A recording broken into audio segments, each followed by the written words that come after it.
I don't know if they're allowed copious amounts of alcohol, illegal substances, or if it's medication, but there's something not right in that villa.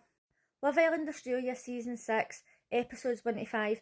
This is just a quick recap because I didn't even know it started yet, so I'm catching up on ITVX.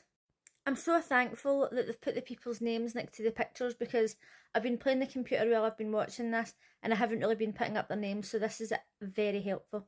When the Islanders first went into the villa, they were told they could try before they buy, and the girls got to kiss the boys to decide who they wanted to pair up with. And one of the worst things about Love Island is watching and hearing people kiss. So it was just like, ugh. They had to kiss everybody and see who they liked best, then stand on their love hat and see if they wanted to pair up with them. Taylor was the first bombshell, so obviously he had to steal one of the girls, and he chose Alicia. Now, this is Alicia. You're probably thinking, good choice. She is absolutely stunning. Not such a good choice after all. Since Taylor stole Alicia from Dylan, he was left vulnerable and you thought he was going to be dumped from the island. But this isn't just any Love Island, it's Australian Love Island, and they love to put a twist on a game. So Dylan was told that he had the night to make a connection with another girl to see if he could convince them to recouple with him. Dylan managed to convince Mimi to recouple with him, so he was safe. So now Zayn was left single, and to be honest, I think that Mimi choosing Dylan is one of the best things that could have happened to him, because when she was sitting talking to the two of them, she was like grilling them. She was like asking them hundreds of questions, and he was like, oh, I don't really know how to answer, and it was literally like a job interview.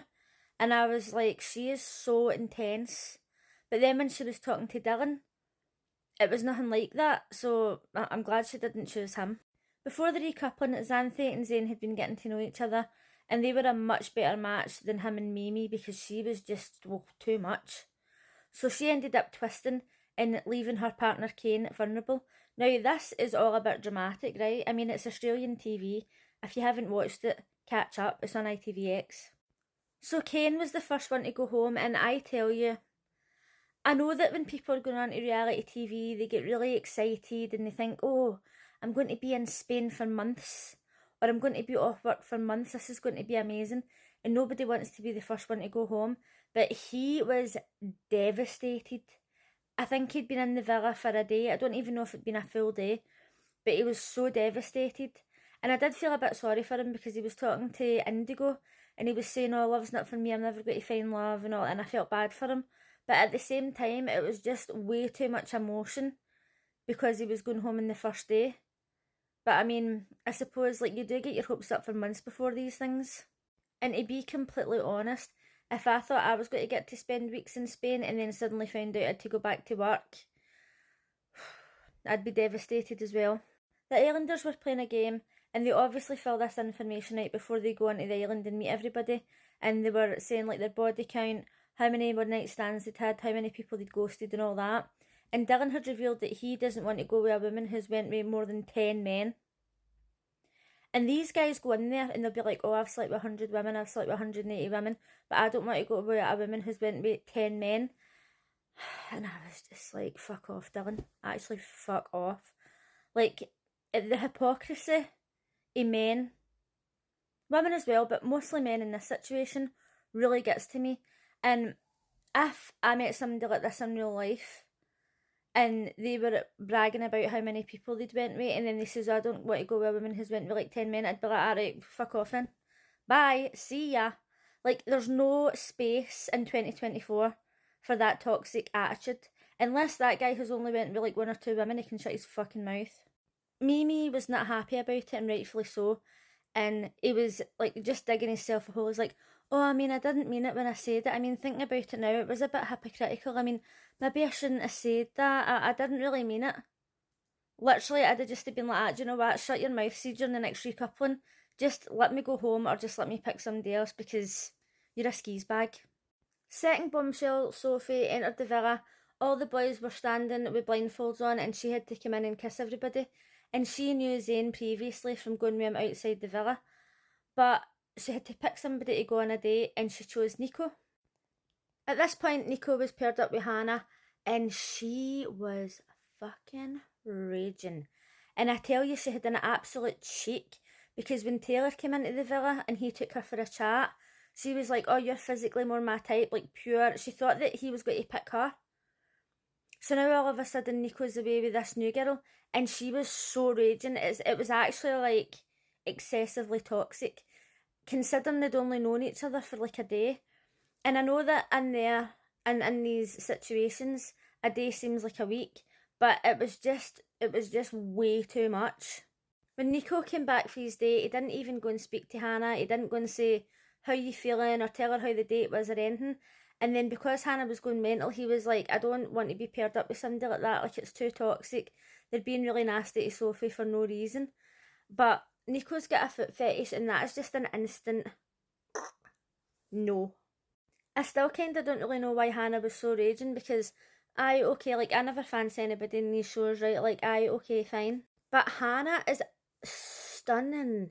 Like she looks nice in this picture, but she looks even more stunning on the show. So why is she getting so upset over this with a foot fetish? Emotions must be really amplified in there. While Sophie was deciding who she wanted to couple up with, Taylor was in two minds as to whether he wanted to stay with Alicia or recouple with Em. I don't know what it is about Em, but I don't like anything about her at all. I feel like she's got no redeeming qualities. I don't like her personality. I don't like anything about her. And I really don't understand it, because she hasn't done anything wrong. I don't know, it's just very confusing. Regardless of how I feel about Em, Alicia, there's something not right. I don't know if they're allowed unlimited alcohol, or she's taking drugs, or she's on a medication. Because, like, I know people who take medication and it's as if they're drunk and, like, they slur their words and speak really slow, and I don't know. She also mentioned that she's a bit of a psycho when it comes to men. That was an understatement. She's known this guy for one day, and the way she was acting was literally psychotic. And that's coming from me. I am not exactly stable. But it was unhinged. And while I kind of understand her frustration a little bit, she was like, I don't like to be a choice. I like a man to be obsessed with me. And as I said before, like, she's absolutely stunning, and Em is Em. And obviously Taylor really likes her, but she was maybe just annoyed because she thought, oh, I'm better looking than her, why is he going with her? But her attitude, whoa, it's just, no, you just would not want that anywhere near you. In the next episode, they're bringing in two bombshells who are Love Island gods. Sydney from Love Island USA Season 4 and Steph from Love Island France. Now, I watched Love Island USA and I remember Sydney, and she was actually a really nice person. The guy that she was paired up with was a complete fucking dick, so no wonder she's single. But on Love Island, her makeup was so bad, and I seen a clip here and I thought, at least she's fixed her makeup. But looking at this picture, it doesn't really look as if it's fixed that much. But before, it was like all her bronzer, you could see every single bit of her bronzer. A lot like Nicole on the last season of Love Island UK. I 100% realise that it's probably the cameras that are doing this, because when I've seen videos of people from Love Island outside the villa and they're on TikTok and YouTube and all that, they look totally different. They look like completely different people.